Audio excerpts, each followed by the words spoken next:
أشرقت نفسي بنور من فؤادي حينما رددت يا رب العباد. الحمد لله وحده والصلاة والسلام على من لا نبی بعده. سورہ فاتحہ کی تفسیر ہو چکی ہے. آج سورہ فاتحہ سے متعلق 3 بات عرض کرنی ہے. نمبر 1 سورہ فاتحہ کا خلاصہ، نمبر 2 سورہ فاتحہ کی فضیلت، اور نمبر 3 سورہ فاتحہ سے متعلق وظیفہ اور اس کی خاصیت. آج آپ لوگ جو ہے عامل بھی بن جائیں گے اگر وظیفہ یاد کر لیں گے تو. سب سے پہلے خلاصہ یہ ہے کہ دیکھیے کتنی اچھی ترتیب ہے سورہ فاتحہ کی. سب سے پہلے اللہ تعالیٰ نے فرمایا الحمدللہ رب العالمین. تو جب اللہ نے اپنے بارے میں یوں فرمایا کہ میں رب العالمین ہوں، تو سننے والے کے دل میں یہ خیال پیدا ہو سکتا ہے کہ اللہ تعالیٰ سارے جہاں کے پالنے والے ہیں، پروردگار ہیں، تو ان سے کیسے کوئی بات چیت ہو پائے گی، ان سے کیسے کچھ مانگا جا سکتا ہے. تو فوراً اللہ تعالیٰ نے کیا فرمایا کہ رب العالمین کے بعد الرحمن الرحیم، کہ میں بڑا مہربان اور نہایت رحم والا ہوں. اب جو ہے یہ بھی بڑی نقصان کی چیز ہے کہ اگر آدمی بالکل شریف بن جائے تو دوسرا آدمی بہت تنگ کرتا ہے. تو اللہ رب العزت نے جب یہ فرمایا الرحمن الرحیم 2 بار کہ میں مہربانی کرنے والا بھی ہوں، رحم کرنے والا بھی ہوں، تو بندے کے خیال میں یہ آ سکتا تھا کہ اب جو دل چاہے کرو. تو پھر کیا فرمایا فوراً مالکی یوم الدین، کہ جو چاہو کرو. ایسا نہیں ہو سکتا کیونکہ فیصلے کے دن ہم بدلہ دیں گے. ہاں، جو بھی کرو گے اچھا برا اس کو بھگتنا پڑے گا. تو مالکی یوم الدین فرما دیا. اب جب اللہ رب العزت جو ہے رب العالمین بھی ہیں، رحمان الرحیم بھی ہیں، مالکی یوم الدین بھی ہیں، تو پھر دنیا میں اس کے سوا کوئی یہ حیثیت نہیں رکھتا کہ اس کی عبادت کی جائے. اس لیے کیا فرمایا ایاک نعبد، کہ ہم آپ ہی سے عبادت کرتے ہیں. پھر عبادت کرنا کوئی آسان کام نہیں تھا. عبادت کرنا کوئی آسان کام نہیں تھا، بغیر اللہ کی مدد کے نہیں ہو سکتا. تو عبادت پر اللہ کی مدد مانگا جا رہا وَإِيَّاكَ نَسْتَعِينُ. اب جب اللہ سے عبادت پر جو ہے مدد مانگا گیا تو اب وہ مدد کے لیے دعا مانگنی چاہیے کہ اس عبادت پر ہم تا حیات باقی رہیں، جمے رہیں. تو اللہ تعالیٰ نے دعا سکھلائی جمے رہنے کی ایمان پر اہدنا الصراط المستقیم. اب جو ہے جب صراط مستقیم کہا گیا کہ صراط مستقیم کے سیدھی راہ دکھلائیے، تو اب ظاہر سی بات ہے کہ سیدھی راہ والے کون ہیں یہ معلوم ہونا چاہیے. تو فوراً اللہ تعالیٰ نے فرمایا صراط الذین انعمت علیہم، کہ صراط الذین انعمت علیہم ان لوگوں کا راستہ جن پر اللہ نے انعام کیا. وہ نبیین ہیں، صدیقین ہیں، شہداء ہیں، صالحین ہیں، اللہ کے نیک بندے ہیں. اب سوال یہ ہوتا ہے کہ جب نیک لوگوں کا کوئی راستہ ہے تو ظاہر سی بات ہے کہ غلط لوگوں کا بھی کوئی راستہ ہوگا، اس سے بچنے کی بھی ضرورت ہے. تو فوراً اللہ تعالیٰ نے فرمایا غیر المغضوب علیہم ولا الضالین. اور جو آخر میں کہا جاتا ہے آمین نا، تو آمین کا مطلب یہ ہوتا ہے یا اللہ ایسا ہی کر دیجئے.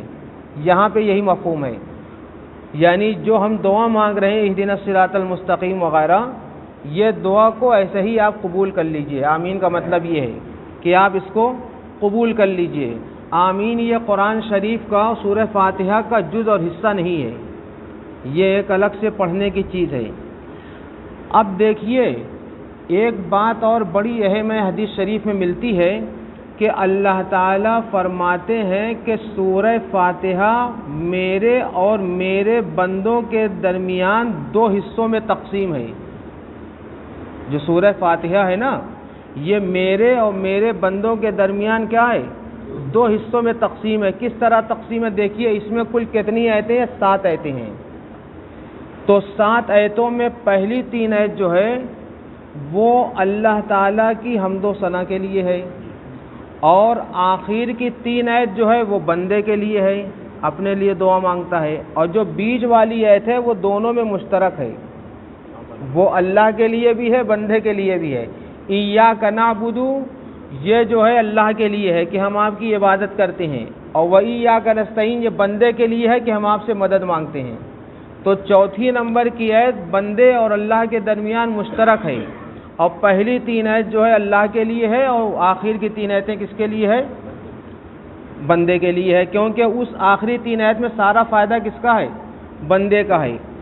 حضرت ابو ہریرہ رضی اللہ تعالی عنہ سے منقول ہے کہ حضرت نبی پاک صلی اللہ علیہ وسلم نے ارشاد فرمایا کہ حق تعالی نے فرمایا ہے کہ نماز یعنی سورہ فاتحہ میرے اور میرے بندے کے درمیان 2 حصوں میں تقسیم کی گئی ہے، آدھی میرے لیے ہے اور آدھی میرے بندے کے لیے ہے، اور آخر میں اللہ تعالیٰ فرماتے ہیں جو کچھ میرا بندہ مانگتا ہے وہ اس کو دیا جائے گا۔ یعنی یہ بھی گارنٹی اللہ تعالیٰ نے لے لی کہ سورہ فاتحہ کے ذریعے جو دعا مانگ رہے ہو وہ ہم قبول کریں گے۔ سمجھ میں آئی بات؟ کتنی زبردست بات ہے۔ اسی طرح میں کہتا ہوں کہ جو بھٹکے لوگ ہیں، راہ راست پہ نہیں آ پا رہے ہیں، ان کو یہ دعا بتلایا جائے، اہدنا الصراط المستقیم، وہ اگر یہ پڑھتے رہیں گے تو اللہ تعالیٰ ان کو راہ راست پہ انشاءاللہ لے آئے گا۔ کسی کی اولاد نافرمان ہے تو وہ اپنی اولاد کے لیے بھی پڑھے اور اپنی اولاد سے بھی کہے یہ پڑھو، تو وہ راہ راست پہ آئے گا۔ اسی وجہ سے نماز کے بارے میں کہا جاتا ہے کہ نماز جو ہے وہ مومن کی معراج ہے۔ کیوں کہا جاتا ہے؟ جس طریقے سے معراج میں اللہ کے رسول نے بات کیا تھا، اللہ کے رسول نے کیا کیا تھا؟ بات کیا تھا معراج میں اللہ تعالیٰ سے، ایسے ہی ایک نمازی آدمی اللہ تعالیٰ سے نماز میں بات کرتا ہے، اس وجہ سے اس کو کہا جاتا ہے یہ مومن کی معراج ہے۔ نماز کیا ہے؟ مومن کی معراج ہے۔ اب کس طریقے سے بات کرتا ہے دیکھیے، حضرت رسول اکرم صلی اللہ علیہ وسلم نے فرمایا بندہ جب کہتا ہے الحمدللہ رب العالمین تو اللہ تعالیٰ عرش پر فرماتے ہیں حمیدنی عبدی، آج میرے بندے نے میری تعریف کی۔ پھر بندہ کہتا ہے الرحمن الرحیم تو اللہ تعالیٰ عرش پر کہتے ہیں اثنا علی عبدی، کہ میرے بندے نے میری ثنا بیان کی۔ پھر بندہ جب کہتا ہے مالکی یوم الدین اور ایاک نعبد و ایاک نستعین تو اللہ تعالیٰ فرماتا ہے مجدنی عبدی، میرے بندے نے میری بزرگی بیان کی۔ یہ آیت میرے اور میرے بندے کے درمیان مشترک ہے، کیونکہ اس میں ایک پہلو حق تعالیٰ کی حمد و ثنا کا ہے اور دوسرا پہلو بندے کی درخواست کا ہے۔ اچھا، اس کے بعد جو ہے بندہ اہدنا الصراط المستقیم صراط الذین انعمت علیہم غیر المغضوب علیہم ولا الضالین کہتا ہے تو اللہ تعالیٰ فرماتے ہیں کہ یہ سب جو میرا بندہ مانگ رہا ہے، اس میرے بندے کو یہ سب چیزیں کیا ہوں گی؟ ملیں گی، عطا کی جائیں گی۔ تفسیر مظہری میں یہ ہے، اور معارف القرآن میں بھی ہے، انوار البیان میں بھی ہے، اور بہت سی روایات میں ہے۔ اب یہ خلاصہ ختم ہو گیا۔ اب دوسری چیز ہے سورہ فاتحہ کی فضیلت۔ تو سورہ فاتحہ کی فضیلت میں حضرت نبی اکرم صلی اللہ علیہ وسلم نے ارشاد فرمایا اس ذات کی قسم جس کے قبضہ میں میری جان ہے، سورہ فاتحہ جیسی سورہ نہ توریت میں نازل ہوئی، نہ زبور میں، نہ انجیل میں، اور نہ خود قرآن کریم میں کوئی اس جیسی سورہ نازل ہوئی۔ یہ نبی پاک صلی اللہ علیہ وسلم نے قسم کھا کر فرمایا، یہ اس کی فضیلت کے لیے بہت بڑی چیز ہے۔ پھر حضرت نبی اکرم صلی اللہ علیہ وسلم نے ارشاد فرمایا کہ قرآن کریم کی سب سورتوں میں سب سے عظیم ترین سورہ فاتحہ ہے۔ اور ایک روایت میں ہے کہ حضرت نبی اکرم صلی اللہ علیہ وسلم نے ارشاد فرمایا ایک صحابی سے کہ میں تم کو قرآن کی سب سے افضل سورہ کل سکھاؤں گا، اور پھر جب سکھایا تو وہ یہی سورہ فاتحہ تھی۔ تو معلوم یہ ہوا کہ سورہ فاتحہ قرآن کی سب سے افضل ترین سورہ ہے، افضل القرآن ہے۔ اور سورہ فاتحہ کی ایک فضیلت اور بھی ہے کہ یہ 2 مرتبہ نازل ہوئی ہے، ایک مرتبہ مکہ مکرمہ میں اور ایک مرتبہ مدینہ منورہ میں. اسی وجہ سے اس کو مکی اور مدنی دونوں صورتیں کہا جاتا ہے. ایک مرتبہ بسم اللہ کے ساتھ نازل ہوئی ہے اور ایک مرتبہ بغیر بسم اللہ کے نازل ہوئی ہے. اسی وجہ سے بہت سے لوگ اور بہت سے علماء پہلی آیت سورہ فاتحہ کی بسم اللہ الرحمن الرحیم کو مانتے ہیں اور دوسری آیت الحمدللہ رب العالمین کو مانتے ہیں کیونکہ وہ ساتھ میں نازل ہوئی ایک بار. اور سورہ فاتحہ کی ایک اور فضیلت ہے، جتنا نام سورہ فاتحہ کا ہے اتنا نام کسی اور سورہ کا نہیں ہے. ہاں، تفسیر اتقان ایک کتاب ہے، اس میں 25 نام گنائے ہیں انہوں نے، لیکن چند نام ہم بھی آپ کے سامنے گناتے ہیں سورہ فاتحہ کے. پہلا نام الفاتحہ، دوسرا فاتحۃ الکتاب، تیسرا فاتحۃ القرآن، چوتھا ام الکتاب، پانچواں ام القرآن، چھٹا السبع المثانی، ساتواں سورۃ المناجات، آٹھواں سورۃ السوال، نواں سورۃ الحمد، دسواں سورۃ الشکر، 11واں سورۃ الشفا، 12واں سورۃ الدعاء، 13واں سورۃ تعلیم المسئلہ، 14واں سورۃ الرقیہ، 15واں سورۃ الصلاۃ اور 16واں سورۃ الکنز اور آخری سورۃ اساس القرآن. اتنے نام جو ہے ہم نے گنا دیے. اور بھی بہت سے نام ہیں سورہ فاتحہ کے. کسی کا نام زیادہ ہوتا ہے یہ بھی فضیلت کی بات ہوتی ہے کہ اس کو ڈاکٹر بھی کہا جائے، انجینئر بھی کہا جائے، سخی بھی کہا جائے اور جو ہے ہمدرد و خیرخواہ بھی کہا جائے، تو یہ فضیلت کی بات ہے کہ اتنے نام ہیں. اور قرآن شریف میں اللہ تعالیٰ نے اس کی عظمت کے لیے ارشاد فرمایا وَلَقَدْ آتَيْنَاكَ سَبْعًا مِّنَ الْمَثَانِي وَالْقُرْآنَ الْعَظِيمِ کہ ہم نے آپ کو 7 مثانی دیا ہے اور قرآن عظیم دیا ہے. یعنی سورہ فاتحہ کو الگ سے بیان کیا اللہ تعالیٰ نے کہ ہم نے آپ کو 7 آیت والی بار بار پڑھنے والی سورت عطا کیا ہے. تو یہ بھی فضیلت کی بات ہے. اور ایک تو بڑی زبردست فضیلت اس میں لکھی ہے، عقل حیران ہے، بڑی زبردست ہے، اور اس کو پڑھا جائے تو اس وقت بہت فائدہ ہوگا. حضرت حذیفہ ابن یمان سے روایت ہے کہ حضرت نبی اکرم صلی اللہ علیہ وسلم نے ارشاد فرمایا بعض قوموں پر اللہ تعالیٰ عذاب بھیجنے کا ارادہ فرماتے ہیں.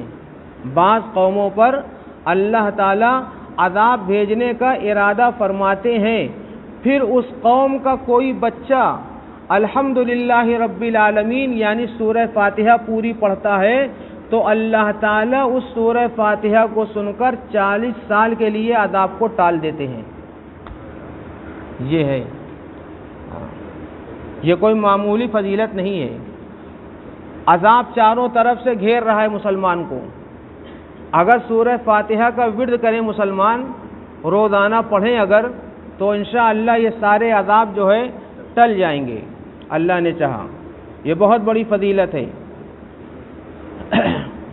حضرت نبی اکرم صلی اللہ علیہ وسلم نے اس کی فضیلت میں ارشاد فرمایا کہ 4 چیزیں عرش کے خزانے سے آئی ہیں، عرش کے خزانے سے.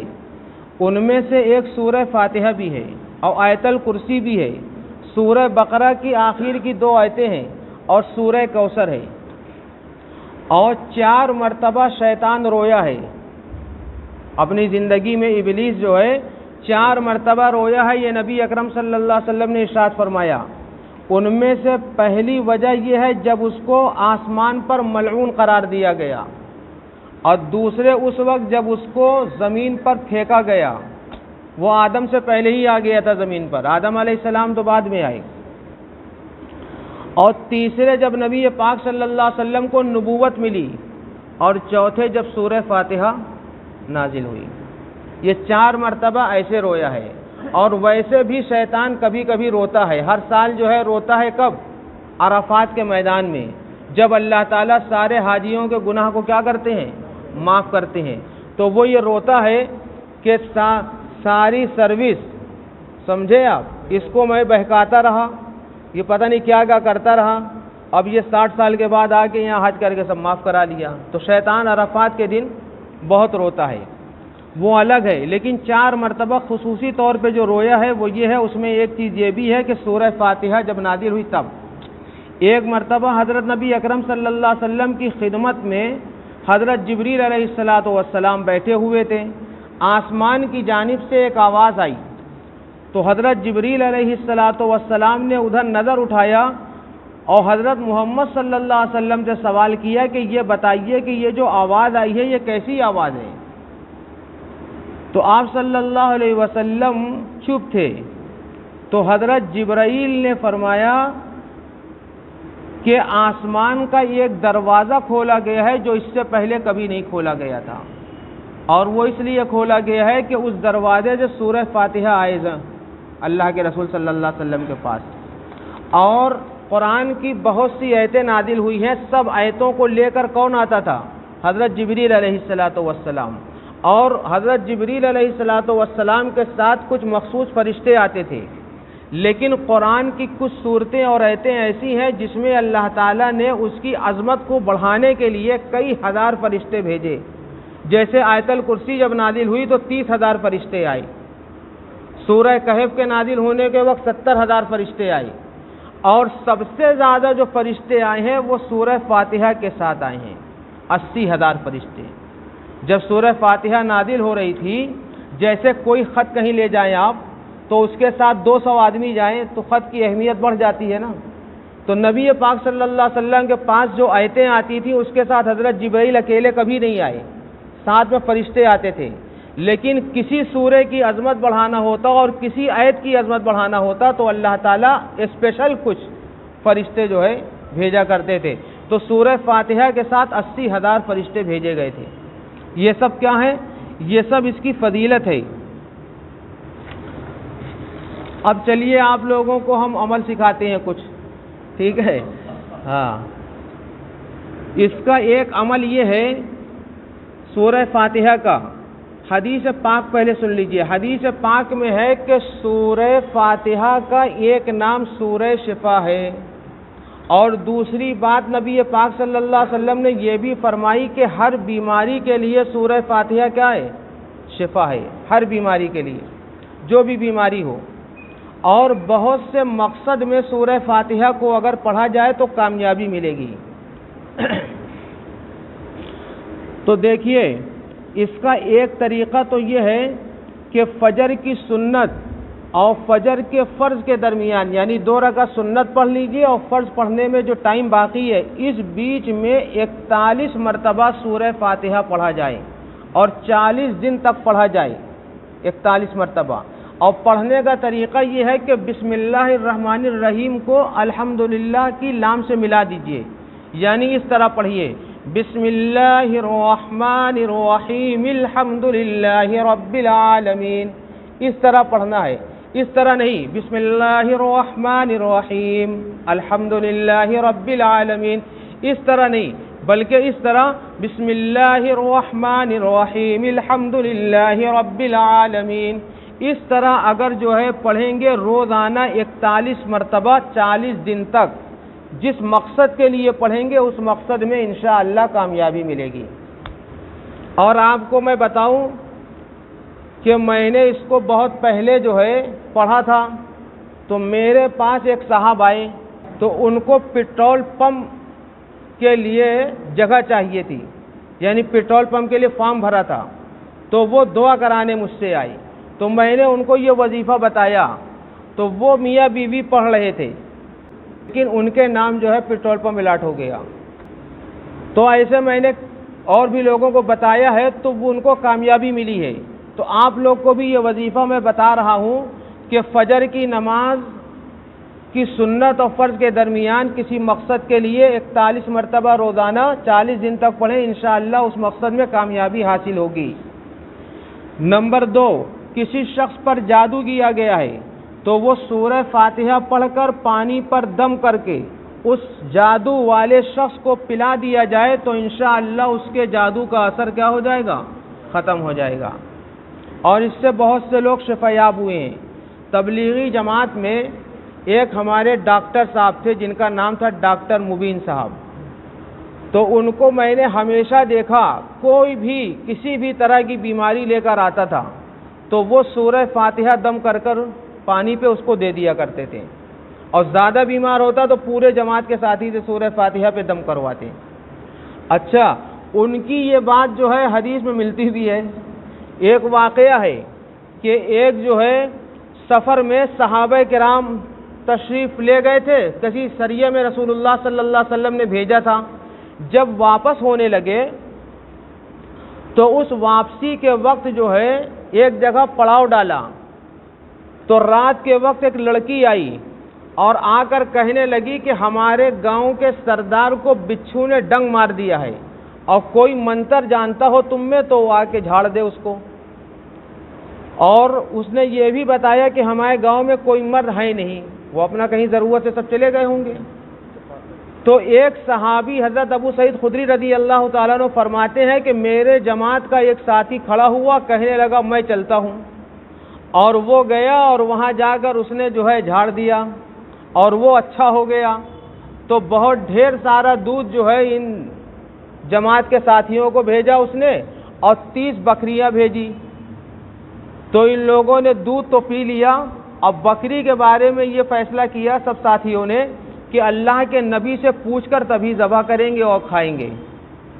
چنانچہ جو ہے وہ 30 بکری لے گئے مدینہ منورہ، اور وہاں پہ جا کر بتایا. تو حضرت ابو سعید خدری وہ امیر جماعت تھے، انہوں نے پوچھا کہ تو منتر جانتا ہے کیا پھونکا تھا پڑھ کر؟ تو انہوں نے کہا ہم کچھ نہیں جانتے، سورہ فاتحہ پڑھ کے پھونکا تھا. تو نبی پاک صلی اللہ علیہ وسلم کو پوری کہانی سنائی گئی، پورا واقعہ بیان کیا گیا. آپ بہت خوش ہوئے اور فرمایا کہ سورہ فاتحہ میں ہر بیماری سے شفا ہے. اور جو ہے آپ نے فرمایا کہ یہ بکریاں تم لوگوں کے لیے حلال ہے، کھاؤ پیو، اور اس میں میرا بھی حصہ رکھنا. تو بہرحال اسی طریقے سے ایک واقعہ ہے کہ کسی کو سانپ نے کاٹ لیا تھا. اب کچھ سمجھ میں نہیں آ رہا تھا، تو ایک دوسرے صحابی نے وہ سورہ فاتحہ پڑھ کے پھونک دیا، تو سانپ کے زہر کا جو اثر تھا وہ کیا ہو گیا؟ ختم ہو گیا. فضائل اعمال جو کتاب ہے اس میں ایک حصہ ہے فضائل قرآن مجید، اس میں بہت سی باتیں لکھی ہوئی ہیں سورہ فاتحہ کے بارے میں. تو اس میں یہ بھی لکھا ہوا ہے کہ سر کے درد میں، دانت کے درد میں اور پیٹ کے درد میں بھی اگر 7 مرتبہ پڑھ کر پھونک دیا جائے یا پانی پر دم کر کے مریض کو پلا دیا جائے تو اس کے یہ سارے درد کیا ہو جائیں گے؟ صحیح ہو جائیں گے، اس کو شفا مل جائے گی. شیخ محی الدین ابن عربی قدس سرہ فرماتے ہیں کہ جو شخص اپنی کسی ضرورت کے لیے مغرب کی نماز اور سنت سے فارغ ہونے کے بعد 40 مرتبہ سورہ فاتحہ پڑھے، اس کے بعد اللہ تعالیٰ سے خوب گڑ گڑاتے ہوئے قبولیت کے مکمل یقین کے ساتھ دعا کرے تو انشاءاللہ اس کی ضرورت پوری ہوگی. یہ دیکھیے ان لوگ کو بھی وظیفہ مل گیا جو فجر کی نماز میں رہ جاتے ہیں، تو مغرب کی نماز کے بعد جو ہے 40 مرتبہ پڑھ لیں سنت سے فارغ ہونے کے بعد. بعض عارفوں نے یہ فرمایا ہے کہ سورہ فاتحہ کے اندر 1000 ظاہری خاصیت ہے اور 1000 باطنی خاصیت ہے.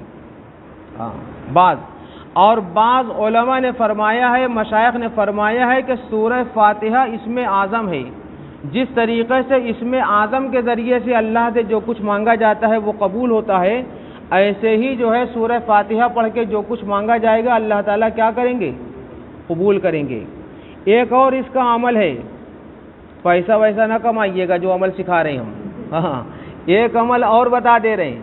اس کا ایک بہت زود اثر عمل ہے کہ جو عربی مہینہ ہوتا ہے تو عربی مہینے کا چاند جب نظر آئے اس کے بعد جو پہلا اتوار آئے تو پہلے اتوار کو فجر کی سنت اور فرض کے درمیان 70 مرتبہ پڑھے اور ہر دن 10 مرتبہ کم کرتا رہے تو آنے والے سنیچر تک پورے 70 ہو جائیں گے، 10 کر کے ختم ہو جائیں گے. تو انشاءاللہ اس طریقے سے اگر پڑھے گا وہی بسم اللہ الرحمن الرحیم کو الحمدوں سے ملا کر پڑھے تو انشاءاللہ اس کی مراد پوری ہو جائے گی. اگر نہ ہو سکے پہلے مہینے میں تو دوسرے اور تیسرے مہینے میں پڑھے، 3 مہینے کے اندر انشاءاللہ مراد کیا ہو جائے گی؟ پوری ہو جائے گی. یہ اس کے وظیفے ہیں. یہ سب جو ہے لوگوں کے تجربات ہیں، کچھ ہم نے اس میں بیان کیا ہے اور کچھ نبی پاک صلی اللہ علیہ وسلم کے ارشادات اور فرمودات تھے جو ہم نے بیان کیا ہے. لیکن یہ سب اسی وقت فائدہ ہوتا ہے جب انسان گناہوں سے بھی پاک ہو اور ساتھ ساتھ حرام کمائی سے بھی بچتا رہے، اور جو بھی مانگے اور پڑھے وہ یقین کے ساتھ پڑھے کہ اللہ نے سورہ فاتحہ میں شفا رکھی ہے۔ ایک اور واقعہ ہے کہ ایک لڑکے کے والد آئے نبی پاک صلی اللہ علیہ وسلم کے پاس، تو نبی پاک صلی اللہ علیہ وسلم کی خدمت میں آئے اور کہنے لگے میرا جوان بیٹا ہے اور وہ بیمار ہے۔ تو نبی پاک صلی اللہ علیہ وسلم نے پوچھا کہ کیا بیماری ہے؟ تو کہا کہ اوپر کا اثر ہے۔ تو آپ نے پوچھا اوپر کا اثر ہے کیا مطلب؟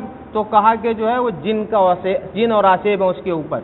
تو اس طرح کے مریض ہمارے پاس بھی آتے ہیں کہ جن ہے، آسیب ہے، فلاں فلاں۔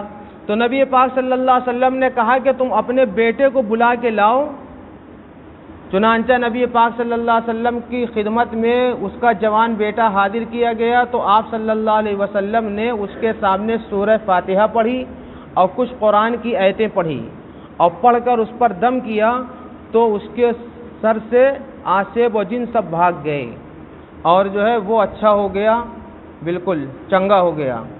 تو انشاءاللہ تعالی اگر آپ بھی اس یقین کے ساتھ جو ہے آسیب کے لیے پڑھیں، زہر کے لیے پڑھیں، شفا کے لیے پڑھیں، بیماری کو دور کرنے کے لیے پڑھیں، تو ان سب سے فائدہ ہوگا۔ آخری بات، کسی کو جو ہے دائمی بیماری ہے یا پرانی بیماری ہے تو اس کے لیے روزانہ 11 مرتبہ درود شریف اول آخر اور 11 مرتبہ سورہ فاتحہ پڑھیں تو انشاءاللہ اس بیماری میں افاقہ ہوگا، کم ہوگی۔